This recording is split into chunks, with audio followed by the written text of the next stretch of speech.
All right, welcome, and thanks for coming out today. Today we're finally going to talk about that Facebook phone. Or more accurately, we're going to talk about how you can turn your Android phone into a great, simple social device. You're going to be able to transform your Android phone into a great social phone. Now, at Facebook, our mission is to give people the power to share and make the world more open and connected. And we talk about these two words a lot, open and connected. Open means having access to information and being able to learn about the world around you. Connected means having access to people and being able to reach out to and know what's going on with anyone who you care about. These two concepts are a lot of what makes us human. And because of that, it's no surprise that we all spend so much time using social tools. As a matter of fact, on average, we all spend about 20% of our time in phones on Facebook.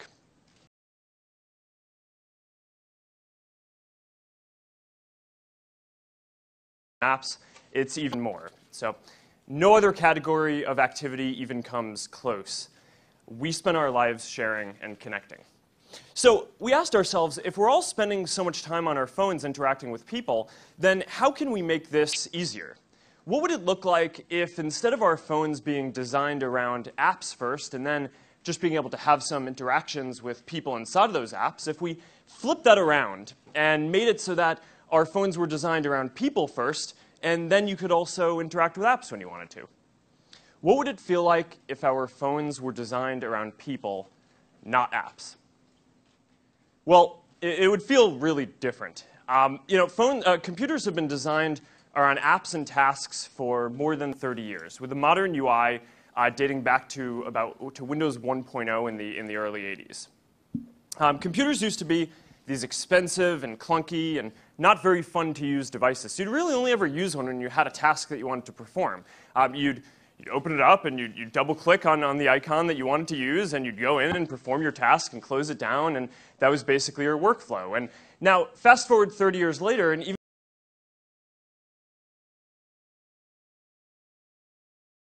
largely the same. Now, there's a place for this. A lot of the time, we do need to do tasks, and this is a great model for that.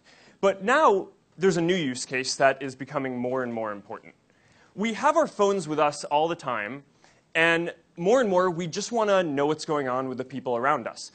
How often have you had this happen to you where you're basically a few minutes in between meetings, or you're standing in line at the store, and you want to know what's going on, so you pull out your phone to see which of your apps have that little red dot on them, and to see what content is going on. Now that isn't performing a task. That's just wanting to stay connected and know what's going on in your world. That's being human. So, and why do we need to go into all those apps in the first place in order to see what's going on with the people we care about? That's because today our phones are designed around apps and not people.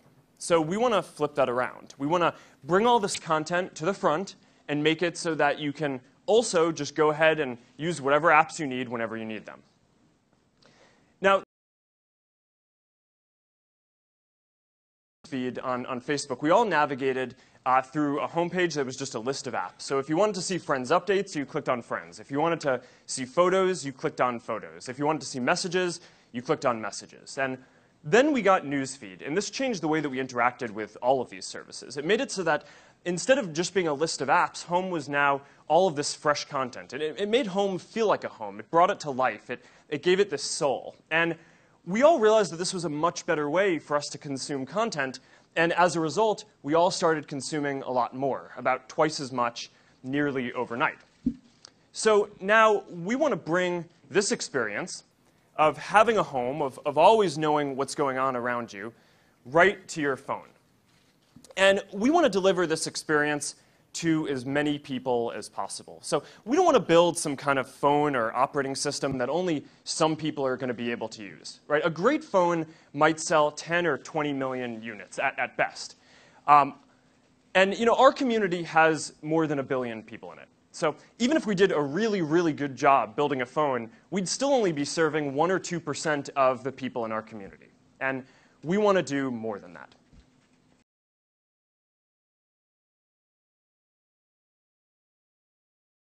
same time, Facebook also isn't just a lightweight app that's running everywhere. On average, we all spend more than 3 times as much time with Facebook as any other app that's out there. So more than 3 times as much. And it's also a platform, too, with more than half of the top grossing apps in the App Store plugged in and connected to Facebook. So we're not building a phone, and we're not building an operating system, but we're also building something that's a whole lot deeper than just an ordinary app. So how does this work? Well, today we're going to focus on Android. And the great thing about Android is that it's so open. And by that, what I mean is that it was designed carefully so that you can improve almost any part of the system.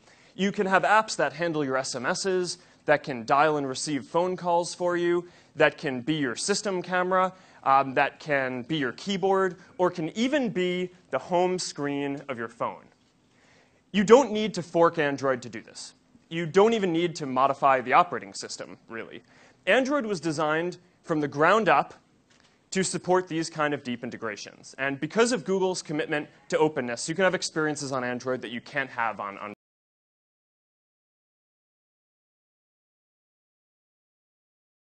experiences. The home screen of your phone. The home screen is really the soul of your phone. You look at it about 100 times a day. It sets the tone for your whole experience, and we think that it should be deeply personal. So today we're going to talk about this new experience for your phone. It's a family of apps, and you can install it, and it becomes the home of your phone. So we're calling this Home. Now we're going to show you Home.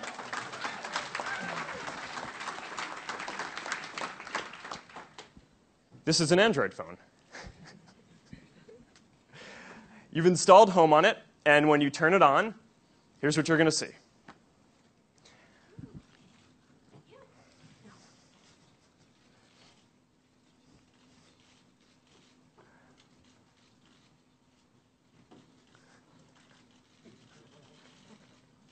All right, let's pause this for a moment. Now, with Home, you see your world through people, not apps. One of the most important So Home is designed specifically to help you do this.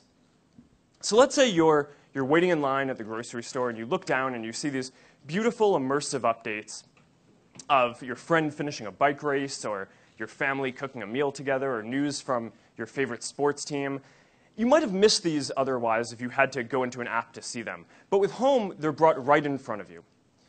Since Home is the lock screen in addition to the home screen, you don't need to do any swipes or gestures in order to be able to see this content. And it's all right there as soon as you look at your phone, because you've already loaded all this content in the background while your phone was sleeping. So you can flip through stories if you want. And if you find something that you like, you can double tap to like it right there. You can comment right there from the home screen. And one of the things that you're going to notice is that all of the interactions are just really smooth and natural. You know, we wanted this to feel like system software and not just an app that you run. And we feel like there's a higher quality bar for that. So we've tooling in order to make this the highest quality experience that you're going to have on Android. Now, some updates are more important than others. And Cover Feed is great for being able to stay on top of what's going on with all the people you care about. But sometimes there's a more important message and you want to get notified. And if your phone is designed around people, not apps, then your notifications should be too. So let's say I get a message from my friend. I'm going to get a notification with her face and her name instead of an app's icon and the app's name. So I'm easily going to be able to tell if this is a person who I want to interact with now. And if I do, then I can just tap on it to pull her up and interact with her. Or if not, I could just swipe away to throw her away for now. And let's say there's a bunch of people who are interacting with me, and I don't want to deal with this right now. I can just press on it to grab them all and throw them away if I want. But a lot of time you want to get back to your notifications later. So you can also just dock them, throw them down, and continue just browsing your cover feed. So that's putting people first in your phone. But apps are really important too. So we wanted to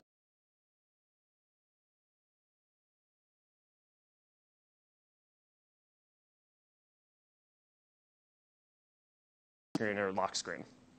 So you pull up your lock screen, and with one swipe, you can bring up your app. So let's say that you want to get directions to a restaurant that you're going to go to. What you do is you put your finger on your face there at the bottom, and these options pop out for apps, Messenger, and the last app that you're in. You just swipe up, and there are your apps right there. Just one swipe away. All your apps, and the launcher has pages and everything else that you'd expect. So you can go and you can tap on Maps to get your directions. Then when you're done, you just throw it away. And you're back to cover feed and your friend's content. So that makes it really easy to get to all of your apps. But there's one in particular that we wanted to make even easier: messaging. Phones are communication devices, and we spend all day long messaging. But in today's app-centric world, messaging is treated like just another app. So that means that all day long when you're messaging, you're constantly switching back and forth between apps, and that can be annoying. And we think that it should be